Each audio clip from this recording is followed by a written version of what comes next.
iimaanku shaygu qiraa lagu qaboobaa in raxmaanka qowlkii fahmaa soor maqaayibe ee qololkii fardowsiye jannuu qoorsan weligiye qaangaadh haddii aad tihiin qiira lagu beeray waxyigeenna qiimaha ku sugan quursi ka ilaasha qur-aanka iyo sunnaha la ysku ladhay yaan la kala qaadin qaadaa dhigoodana bartiya sida wax loo qeexo oo tafsiirka waa lagu qoyaa fura quluubtiinna qiyaamaha xaggiisaa dhowaan loo qulqulayaaye dadyow qaadirkeennii wacnaa qaata amarkiisa. الحمد لله والثناء لله والصلاة والسلام على رسول الله وعلى آله وأصحابه الكرام ومن تمسك بسنته إلى يوم الدين. وآية 70 من سورة البقرة. سورة البقرة آية التضباط قصة البقرة وين الشيء إن شاء الله قصة سجود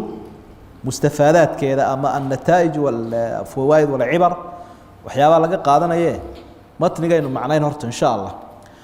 قالوا مركا هدنا وحيد هذا مرصد حاط ادعوا لنا ربك ربي قال بري يبين لنا هالنوع ما هي وحيت إن البقرة جنسي الله يراها تشابه علينا ويسكك كاية إقاضي وإنا إن شاء الله أنه هدو إلى هاي دونه لمهتدون وانكو هنوني دونا بروانو فلي. قال مركا النبي موسى وحور إنه ربي يقول وحور لا إنها بقرة وناف لؤة لا ذلول مد ليليا معها أما عربسا تثير الأرض أردلك قضة ولا تسقي الحرث مد بيرت ورابسا معها لا مسلمة ومد نبت قشوح عيب مله عيب مقتم مله لا شية فيها علامتنا مله لا بربرتها كبدنا برنا مله. قالوا وحيد هذا الآن جيت بالحق إما كان حقي لتي سيدي سجنيد أنو دونيني فذبحوها بولهين ويقورعين وما كادوا ما يدوانين يفعلون إن السمايان. وإذ وقت حسن بمحمد وقتلتم نفسا وإذ واذكروا بين مركان قنيس مراتي خطاب قدم بي واذكروا وحا حستان إذ قتلتم نفسا مركي أبل نفت الشيء قفدين كمده فادارأتم فيها ويسكر ريح ريحين هذا دلي اسكر ريح ريح ساك دعا والله مخرج إلهينا وحو سو ساري وابو سو ساري ما كنتم تكتمون بحيا قرين يسين إلهي بابنانك صادق فقلنا وحا نريبو إلهي اضربوه ببعضها قف كان ميتك أوحا كله فتان نيفك بركي مالا الله عيمي سوقويا كله فت كذلك السداسة يحيي الله إلهي وصلنا علينا يا الموتى ضدك الانتي ويريكم آياتي آياته سنود تصنع يا وين أودي سموتنا يا لعلكم تعقلون وحاولوا ديننا وحكرتان وحيل هايدين كدونا يا أفلسان عقلي يا لتاني علم nimankii su-aashii adana way soo celiyeen oo waxay yiraahdeen hadda waxaanu doonaynaa dhinac kale ayaanu ka weydiinaynaa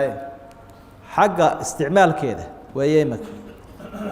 daadeedii iyo midabkeedii hadii la soo dhaafay neefkan isaga bal sida bani aadamku isticmaalo xooli way yar kala duwan yihiin taasaan ka doonaa in albaqara marka mufradka iyo jamca taada lagu kala saaraa erayga taada mar waxa loo isticmaalaa labkiiyo dhadiga lagu kala saaraa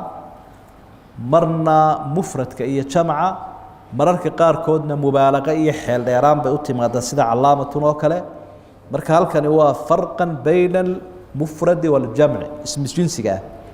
marka in al-baqara bayna kolka hore baqaratun bayna hayna in al-baqara wa shajaratun ya shajarun oo kale wixii la oran jiray loo baabay isaga kaayeegaadayo deeloodii baaban kala garan laad dal insha Allah waanu sameyn insha Allah wada hadaan ay oran lahayn way ka sii adkaan lahayn imika inta wala waafajiyo لمهتدون وشيغا وحور سعني هدي أن يدين سي شرحه معها تلمان تيسو لا ذلول تثير الأرض ولا تسقي الحرث مد بيرتا قدام مد بيها ورابي صو مركا أما الله صور لان صدا أما بيرتا با بيها كوش الشبتا معها مسلمات وعيب كان بدك شيء انت ينوم وقنايس وحقرسون مويان تشير عيب ماله علامتنا ماله شياد وعلامتها إريدا مركينو لغة استول تاجنا waxay wadaashii hore oran jireen habeen jiilaal waa 100 saac mahmaha Soomaalida kamid ah habeenka jiilaalku waa midabo caawa waa kulayl habeen dambe waa qabow siigo kaad waxaas isugu dhex jiraan macnaha ma noqonayo meel loogu hagaago waxay uga jeedaan 100 saac oo isku midaba lama arko kani waa dhiin kanina waa madow kani waa cadaan kani barbar buu leeyahay marka waa xigmadda aayadana laga fahmayo loodu way midaba badanto barbarteedii iyo calaamadaheeda badane tani waa basaafi barbartii badnayda looda lagu yaqaanay malaha waa mid iska saafi ah marka midab saafiya inta yeelataa ma badna ee barbarta ku badan hadda xaqi la timbayna dal aflagaadada marka hore baadil buu waday anshuxumadooda iyo af adaygoodun bay kamid heer banu Israa'iil inaad u fiirsanaysa mooyaane mar walbana waxay soo celinayaan kolkay la hadlayaan nabiga hadal adaygooday kamid tahay udcu lana rabbaka rabbigaaga bay leeyahay iyaga miyaanu rabbi u ahayn haddaad tidhaahda imika rabbigaaga iyo rabbigeena maxaa u farqiya dee rabbigeena rabbi buu inoo wada yahay wey laakiin rabbaka markaad tidhaahda dee waad iska riixday rabbinimadiisii waad riixday waa nooc suul adaba wey maca allaahi wa maca rusul marka halkanna waxay yidhahdeen imikaad xaqii keentay way gowraceen wamaa kaaduu yafcaluun marka haddii ay gowraceen wamaa kaaduu yafcaluuna oo daba taagani maxay tahay waa meel ay aad u sharxaan culamada luqada ee tafsiirka haddaad aad u akhrido mararka qaarkoodna laga yaabo qofka inay kuba adkaato fahamkeedu kaadada xagga nafyiga iyo ihbaatka iyo marka nafyi gala iyo markay muthbat tahay iyo macnayaal badan bay bixisaa laakiin si aynu u soo dhaweyno kuwa u dhow qaadano way gowraceen umasay dhawaanin inay sameeyaan miyaana iska hor imanayn marka daahirka eegto neefkii way gowraceen baaba lagu leeyahay haddana waxa lagu leeyahay umay dhawaanin inay sameeyaan waxa laga fahmayaa ma ay sameeynin de marka waa inuu lifaaq la socdaa tafsiirkeeda marka waxay leeyihiin wamaa kaad way gowraceen wamaa kaaduu yafcaluuna umay dhawaanin inay u sameeyaan sidii loo faray oo dee sida loo faray maxay ahayd dee amarka inay sidiisii u qaataan u baheedo edab daradan iyo su-aalaan ka daayaan ama wamaa kaaduu yafcaluuna umay dhawaanin inay falaan gowraceeda intaanay gowracin ka hor marka qabla daalika baa la raacinaya wamaa kaaduu yafcaluuna umay dhawaanin inay falaan qabla an yadbaxuuha intii aanay gowracin ka hor way sigteenba nimanku way sigteenoo intii aanay gowracin ka hor may u dhawaanin sida inay gowracaan sidaas weeye tanna waa qisada bilowgeeda iyo naf baa disheena markaasay isku riixriixdeen adaa dilay iyo adigaa dilay mu'aamaradahood ay ka mid ahayd iyo mushkiladahooda iyo isqabsigooda iyo khilaafka dhexdooda ilaahayna wixii la qariyay wuu soo saaray waxaa qariseen ilaahay baa soo saaray sooba saariyoon sici markii la yidhi gowraca ee ay gowraceen waxa la yidhi fadribuuhu ma idribuuhu bibacdiha neefka barh soo jara ku dhufta markaa barhkaasi halkeebuu ahaa qaar baa yidhaha dabaduu ahaa qolo kale carabku ahaa maxay naga khuseeya hadday meeshu muhiim tahay in la sheego naska cayimina ilaahay kama tageen subxaana wa tacaala laakiin arrinta muhiimka ah ee weyne laga faa'iidaysanaya waxa weeye kadalika yuxyi illaahu lmowta wayuriikum aayaati lacalakum tacqiluun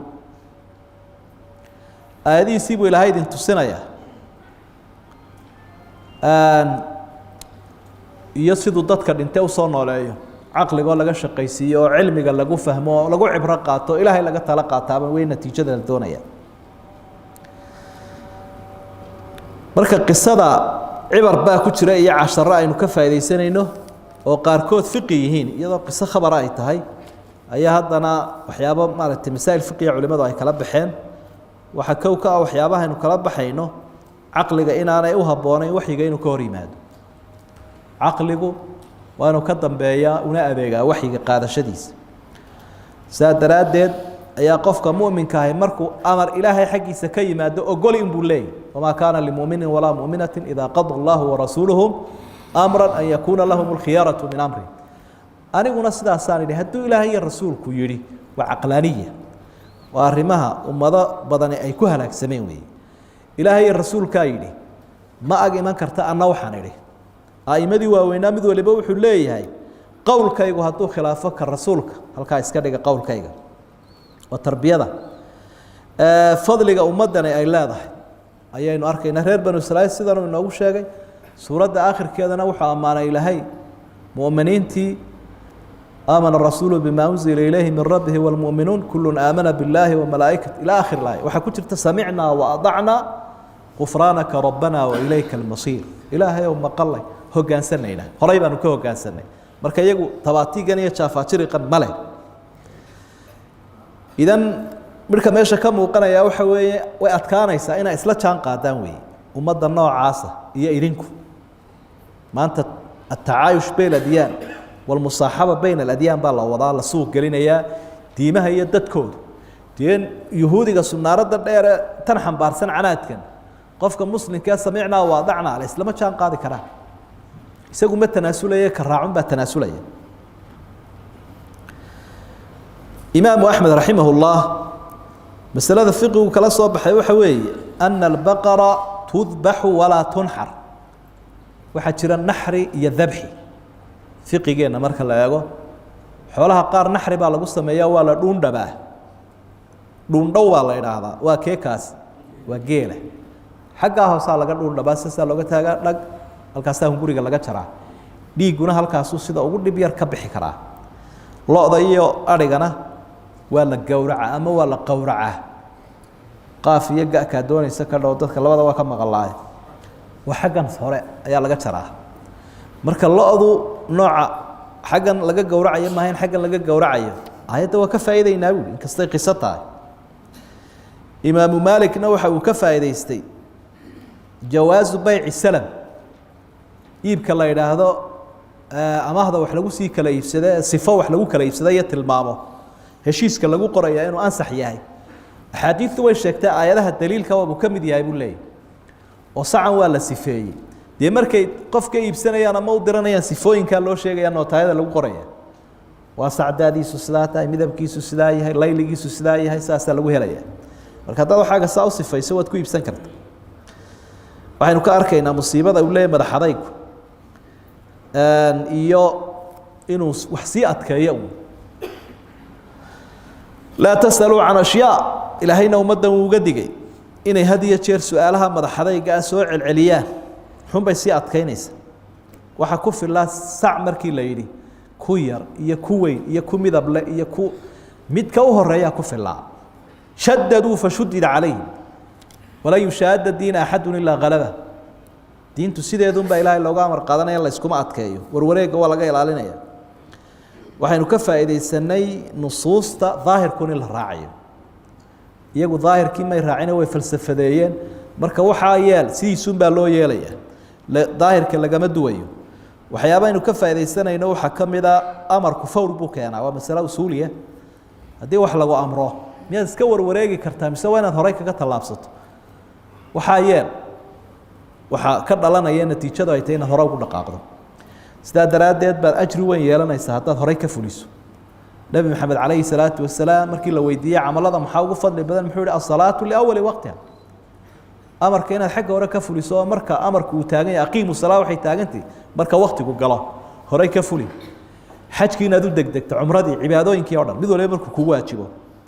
marka amarkii degdegaasaa ayaa ka soo baxaya qofkii u degdegayna waa maajuur masaa'ilka fiqiga laga qaadanaya waxa weeye annasku qabla alwuquuc waxbaa la nasakhi karaa intaanu weli dhaqan gelinba oo dee markii la amray intaan weli cidi dhaqan gelinba haddana la bedelay oo haddana la bedelay soo maaha waa sidii sadaqadii la yidhi nebiga marka aa la kulmaysaan sadaqo qadima suurat lmujaadala sida ku xusan markii dadkii ka baqday dib isu taageenna intaan la fulin baaba la nasakhayba yaa ayuha aladiina aamanuu idaa naajaytum arasuula faqadimuu bayna yaday najwaakum sadaqa xagga dambe waxa ku sugan ashfaqtum an tuqadimuu bayna yaday najwaakum sadaqaat waa la nasakhayba marka naskhigu axkaamtiisa waxaa ka mida iyadoo weli aanu la dhaqan gelin in la nasakhi karo waxaa halkan laga faa'iidaysanayaa xirmaanu miiraathi almaqtuuli cala alqaatil qofku kii uu dilay inaanu dhexlayn sharcigeenna waa sidaa halkaasay ka soo bilaabantayoo sharcigaa hore iyo keenu halkaa waa iskaga mid qofku hadduu qof dilo khataba ha u dilo oo yaan dembiba ka raacin waa la xidhay albaabka hadduu aabbihii rasaasi kaga qaraxdo dee dadka kaluun baa dhexli laakiin isagu ma dhexlayo oo albaabkaa waa la iska xidho dee qaar ducafo ah oo usoo marmarsoonaya ama usoo dhukusaya ayaa dhici karta dilka qofkii uu dhexlayo raagsanaya odhanaya kana ma gorgorba cimri dheer ah muxuu hore kugu dhaafi waayo ka qadimaya kaga tufaya waa saa iska badan kara waxa dilka la yidhaahdo xaqdarrada ahi inaanu qarsoomin sida qaalibka ama qarsooma dilka xaqdarrada ahi dee innagaaba aragnay qaar god loo qodo lagu malaasay soomahayn oo duqsiuna ag marmaray waabaynu usoo joognayba islaan la mooriyey islaantii la mooriyey baa loo yaqaan nag laga dhigayba haddana lasoo helay mid kale aan xusuusnahay oo isagana intoo la jarjaray jawaan lagu xidho dabeedna ceel dheer oo shanshuba lagu rido lagu qafilay oo lasoo helay waqtigii salafkaa waxa dhacay nin baa gabadh buu dilay dabeedna waaba la waayeyba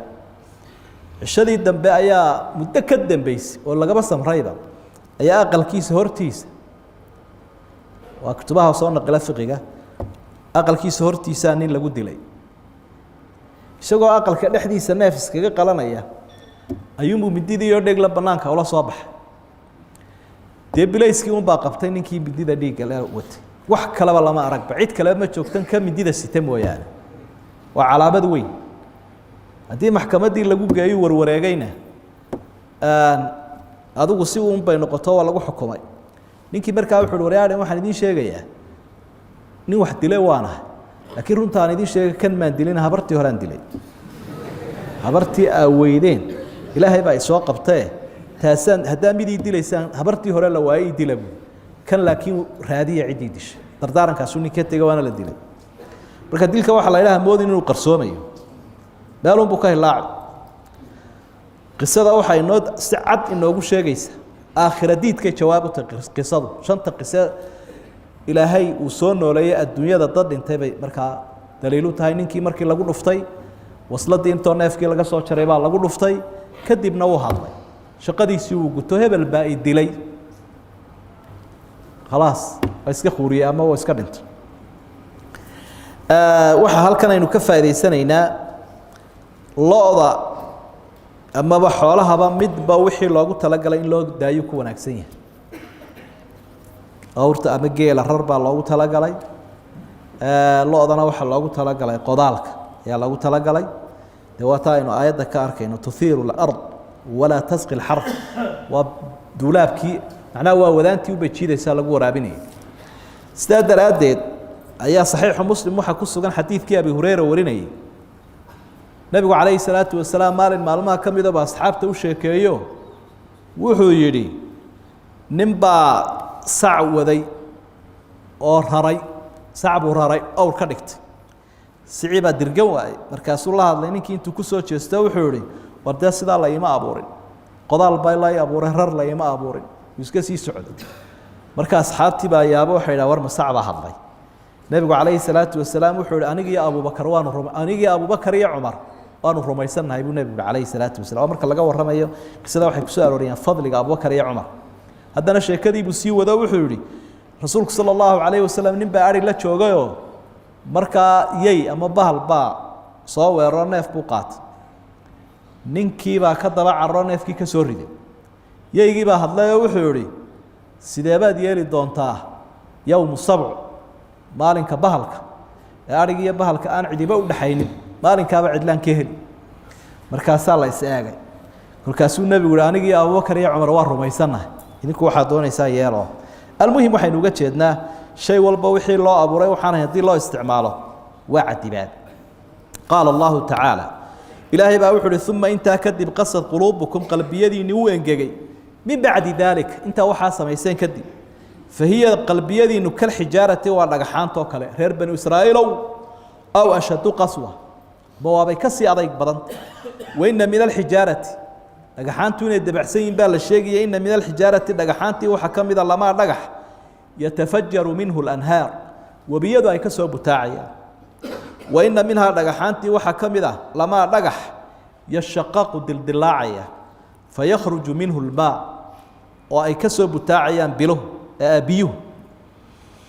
waina minhaa dhagaxaantii waxaa ka mida lamaa dhagax yahbidu soo dhaadhacaya ama soo daadegaya buurta qabqab ka soo odhanaya min khashyat illaah cabsi ilaahay daraaddeed wama allaahu bigaafilin ilaahay ma moogo kama war la'a camaa tacmaluuna waxaa samaynaysaan goodi weyn baa dhaca iyo hanjabaad weyn reer banu israa'iil ilaahay baa inaga yaqaana subxaana wa tacaala waxyaabaha caanka ku yihiin sifaadkooda qur-aanku ku tilmaamay waxaa ka mid a qalbi engeg qalbiga oo gaadhay heer uu dhagaxba ka adag icjaaz markaa luqawiya baa ka muuqanayo siduu ilaahay u sii sharxay dhagaxiibuu markaa rabbi ammaanay noocyada dhagaxaanta mid ila biyo mid siduu jiricsanya webiyaal ka soo butaacaan iyo mid ila ka soo burqadaan iyo mid cabsida alla hayn waayo ka soo wilaanwilanaya ama ka soo dhaadhacaya buur weyn buuraha waaweyn markaad joogto waxaad arkaysaa dhagaxaan waaweyn oo casayaaloo soo daadegaya oo wax soo riday aanad garanayn waa cabsi alleh ilaahay baa subxaana wa tacaala quluubta yaqaanee qalbigoodii sidaas ku sharxay hanjabaadda wuu raaciyeyoo wuxuu yidhi reer banu israa'iila waxaad samaynaysaan ilaahay kama warla haddii lagu idhaahdo cid awoodli ay ku tidhaahdo waxaad falaysa waan ogahay maxaad u qaadanaysa waa hanjabaad halkii u cuslayd weeye waxaan kaa yeelaad arki doontaa weeye ayaa daba taagan waxay leeyihiin aayaadka waxaa ku sugan icjaaz cilmiya baa ku sugan waayo berigaa hore waxaa loogu haystay waxa ugu adag inuu dhagax yahay ama dhagaxuba uu yahay marka meel adag iyo guryo iyo wax la isticmaalayo kay habboonta in la isticmaalo laakiin qur-aanku wuxuu sii caddeeyey dhagaxu inuu noqon karo mid jilicsan qolada markaas joolojiyada baaritaanka dhulka iyo xajaarta iyo dhagaxaanta sameeyaana sidaasun bay akhiiran arkeen qur-aanku uu sii sheegayo dee dhagaxiya waxaynu aragnay dhooba ah soo maa dhagaxa marka daqdiga lagu badiyo iyo culayska iyo heerkulka iyo xaraaradda muxuu noqdaa waxay idhahdaan axjaartu way kala duwanoo dhagaxaantan sadxiga ee dhulka xaggiisa sare saaran boqolkiiba 1 ilaa 2 biyo ah marka mukawanaadkiisa iyo waxyaabuhu ka kooban yahay la eego dhagaxba dhagaxu ka sii hooseeyana wuu ka biyo badan yahay axjaartuna biyaha waxay ka qaadataa baydan roobka biyaha roobka sida ciiddu u qaadato dhagaxaantuna way u qaataan meeliba meesha ay ka sii hooseysana way ka biyo badan yihiin dhagaxaanteedu weliba siyaabaha albaabadooda ay ku furmaanna sidaa ilaahay uu sheegay subxaana wa tacaala waxaa ka mid a burkaanayaasha bahalahan qaraxee soomaalida laynaa fulkaanaha waa albaabada iyo indhaha biyuhu ay ka soo burqanayaan waxyaabaha ilaahay uu ku furo ayay ka mid yihiin lidaalik bad mararka qaarkood arkaysaa meel qaraxday oo dabkiina xaggan ka butaacaya biyihiina xaggan ka butaacaya oo labadiiba ilaahay isdhex wada subxaana wa tacaala marka haddaba heerkulkii loo badiyo dhagaxa isaga ah ee biyihii ay ka dhammaadaan boodhar buu noqonaya ama budo sawirka maxaa laga sameeyaa dee kulaylkan warshadan la gelinayaa biyihii unbay ka saaraysa dabeedna buday noqonaysa daqiiqdaas oo kale adigaa ciidda ku walaaqaya iyo malqacadda goordha markaad doonaysa inaad dhagax karaysana biyihii unbaad ku shubaysa dabeedna dhagax buu iska noqonaya idan markaa inuu noqon karo dhagaxii wax jilicsan sida aynu hadda ku arkayna ayuu qur-aanku sii sheegay insaanku tijaabada uu gaaray iyo awoodaha ilaahay uu siiyey kadibna jilaacaasaynu ku aragnay